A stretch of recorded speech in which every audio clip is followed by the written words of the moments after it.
What's up, everybody? Doing a quick rebuild on this 03, I think it's an 03 Polaris Predator 90. Let me take a gander. Yep, 03. So here's the deal. This little two-stroke ATV only has 75 PSI. I cannot get it to run right. So I pulled the cylinder off and the cylinder looks great. I didn't check the cylinder to piston wall clearance. I didn't look to see if there was anything additional, but I had the piston in my hands, the cylinder in my hands, and put it back together. I've cleaned the carb. I've done compression tests. It's got spark, it's got fuel. It should be popping off, but with only 75 PSI, I'm concerned that that is the problem I have. So what I did is went to Amazon and I bought this kit. So this kit, very economical.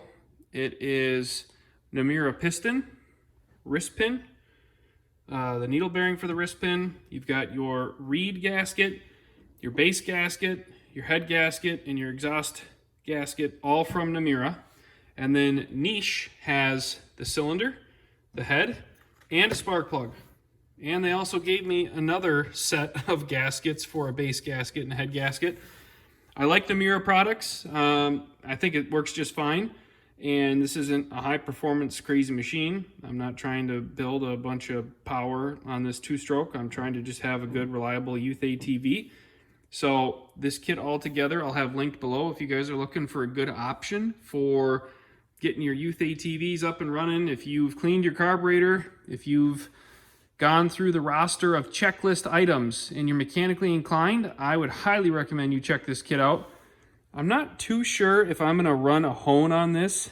I'm gonna clean up some brake clean. I think there's enough cross hatching to this that I'll be okay, and I'll be able to get the rings to seat properly in that new piston. I'm sorry, in that new cylinder.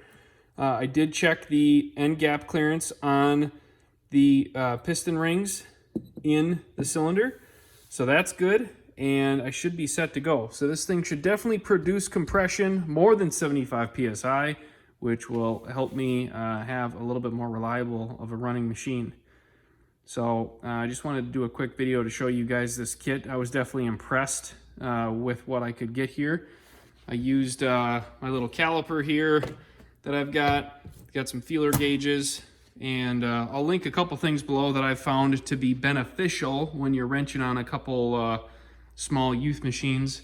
This thing here, I've already replaced the starter gear in it, made sure the clutch was in good operating order, and now I'm just going to pull this this piston off, or this cylinder and the piston off, and I'll make sure everything looks correct.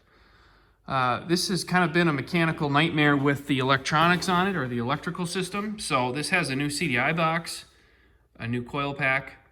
I've got a new petcock valve I got to put on it because that's weeping. So I'll link those little items below if you guys are working on these things and you feel like there could be something beneficial. Hopefully some of those items below will get you what you need. I went from having no spark to now I have spark, so I feel good about that. I picked up a battery for it. So this is a pretty clean 2003 little four-wheeler. It'll look a lot better, of course, once it's all back together, but something that needs to have compression in order to run. These two strokes like compression, so that's what I'm going to tackle next, and we'll go from there. Appreciate you guys watching.